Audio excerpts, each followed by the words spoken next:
I keep staring at my screen anymore, I'm gonna convince myself not to do this episode. Which I don't want to do. I want to do the episode. I want to get back into doing this daily. I really, really, truly do. We made 3 last week. Let's see what we can do this week. Hello, everybody. Welcome back to the Daily Cup of Genre here on the Genreverse YouTube channel, Genreverse Podcast Network, available on all of your favorite podcast apps like Spotify, Google, Apple, Stitcher. Didn't say the wrong one.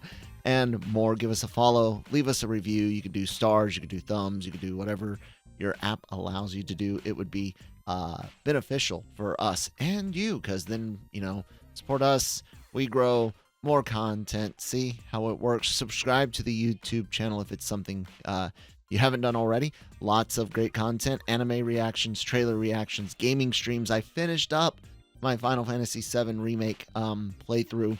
11 streams. It's like 45 hours, 47 hours. I can't read through my chicken scratch. Over 40 hours of live streams. Right there's a playlist for it. And I even went back and labeled them what chapters of the game each stream covers. So really easy to check out. We do have merch. Link for our merch is in the description box below. And of course, lrmonline.com every day for all entertainment news, needs, opinions, celebrity interviews, and more. The podcast go up there, written articles, LRM YouTube channel for the celebrity interviews. Hold on. Got a guest. Say hi to Saris. She's the cuddly one that usually doesn't mind being held, but right now she's acting kind of weird. So it's Monday, and there's going to be some articles coming up on LRM Online, but Cam has not finished writing them yet. There is stuff related to Doctor Doom and The Thing from the upcoming Fantastic Four movie, and I want to talk about the box office numbers, so let's do that. What I was saying is like no regular around LRM Online. It's we just came out of the weekend. Jace got some comic book stuff up. Gig and Nancy getting a lot of the interview stuff up. But as far as like topics that I would like to discuss, Cam hasn't finished writing them yet. No, it's super early, guys. Well, relatively early. But box office numbers is something that we can discuss. Over the weekend, Bob Marley biopic, second weekend out, and also second weekend, and it's in number one spot. Brought in 13.5 million. That's a 53% drop from last week, and that's not bad at all. That's actually really, really good. A lot of your tentpole box office movies these days easily push 63 to like 68% drops. They can, sorry about that. They can really range that high up. Hell, No Way Home had like a 67% second weekend drop. The days of anything over 50 being really bad are long gone, and these days anything under 60 is really good. So I saw N for new on screen, and then the O for Ordinary Angels, and came up with no Ordinary Angels. Anyways, Ordinary Angels number 3 was 6.5 million, and Madam Web slipping down from number 2 last week in its opening weekend to number 4, bringing in 6 million with a 61% drop. So relatively speaking, that is not that bad of a drop. Migration ended the top 5 in its 10th week, $3 million. Argyle, Wonka, Drive Away Dolls, The Beekeeper, and The Chosen, season 4, episodes 4 through 6, rounding out the top 10 for an abysmal $58 million domestic weekend, down from the weekend before. And guys, it's rough, man, when you're looking at the total box office so far for the year. 846 million domestic. Not good. Projections going through this year, of course, have the box office down. the numbers using an annualized rate. So kind of looking at, I don't really want to say projection, like hard projections, but just kind of like if things continue the way they are, man, they're talking potentially under $7 billion. I don't remember what I said back on my kind of looking at the 2024 lookout. But I think I was like, yeah, I think we're going to be down from the 8.9. Maybe we'll be more like 7.5 to 8. Man, unless I no. we might seriously be looking at more like a 6.5 to 7 or 7 to 7.5 billion. It could be a really rough year. There's just not a lot of stuff coming out. It's not even necessarily the fault of the movies that are coming out. Guys, we're only getting one Marvel movie, one real Marvel movie. Madam Web, Craven, no. And I honestly don't know if Venom 3 will make it or not. And that's not insider stuff. That's just me not having heard enough to know whether or not it's actually going to be put out this year, especially with the reception to Madam Web. And depending on what happens with Craven, they might want to rework it more. I don't know. But there's not a lot coming out for this year to make a lot of money on. And man, they're burning through whatever good credit comic book movies did have. Because like I said, we're not getting anything MCU proper outside of Deadpool and Wolverine. Over on the DC side, you've got the second Joker movie. And nothing really else, guys, until 2025. I know there's something else DC related. It's escaping me. It's like gone off of my head, and maybe I'm wrong. Maybe there is nothing. Maybe it was one of those like TV series or something they're working on. But it's gonna be rough, man. It's gonna be rough. The one thing that was kind of cool, the Demon Slayer movie did pretty well for a sort of like a recap film. I did do a review.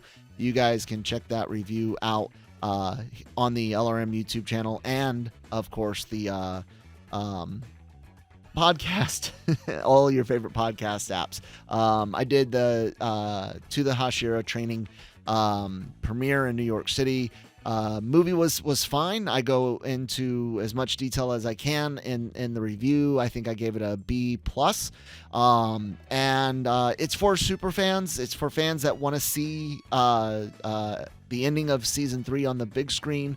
Those that don't want to wait for season 4 to start airing, you get some recap, those episodes, and that's it. So some people, if you want to see it on the big screen, like see the final fight in season 3 on the big screen, go see it in theaters. And there's some cool stuff in the season 4 stuff as well. Cat, please stop. But if seeing the series on the big screen is not something you want to pay money for, then yeah, you're not going to be missing out on. You're missing out on an experience, not missing out on like story or something like that, if that makes sense. But it brought in $11 million on its opening weekend here in the U.S., and that's up from the previous movie, which was a similar format, taking elements of season 2 and season 3 and creating a movie for To the Swordsmith Village arc. It's a far cry from the Mugen Train movie, which was an actual original, or not original. It adapted an arc into a movie versus borrowing stuff from the previous and upcoming season. And I'm sorry if you hear my dog down there barking. She's annoying. Bringing in 11 million, good on it. Up from the previous film, down from the 22 million brought in by Mugen Train. That's what I was trying to say. Mugen Train was a huge success worldwide. Did really well here in the domestic market, given that it was an anime film. And I don't say that as in me making fun of anime. They generally don't make a lot of money here, so you have to put that into context. So yeah, good on it. I'm always happy to see anime getting screen time here in the U.S. I am a huge fan, obviously. If you have been a subscriber to the channel, even if you subscribe for daily COG or Cantina or something like that, you see the anime content. So I'm always excited for it to get more love here in the States, and I hope it continues. I'm still so upset we never got Gridman Universe here in the US. I needed that. I really did. I still need it. Like, there's no official way for me to watch even a subtitled version of Gridman Universe, and that sucks. Subaraya, Crunchyroll, whoever, I need you guys to get on that one. Get on with it. So yeah, the box office looks rough, guys. If you can do anything to support your local theaters, do it. Check with them. Sometimes they offer party deals to have parties to show, not like you can charge people money or something like that, but they'll let you rent a screen room and throw up a movie. Some of them have kids movies during spring break, summer. I'm not saying that you have to go out and support Disney or Warner Brothers as a studio. I'm saying go support your local theaters, even if it's a chain.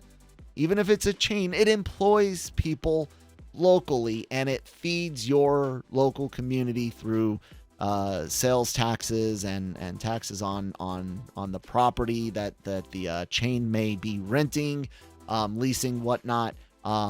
Believe it or not, guys, we are all a lot more connected than you think, and sometimes sticking it to the studio can stick it to your neighbor as well.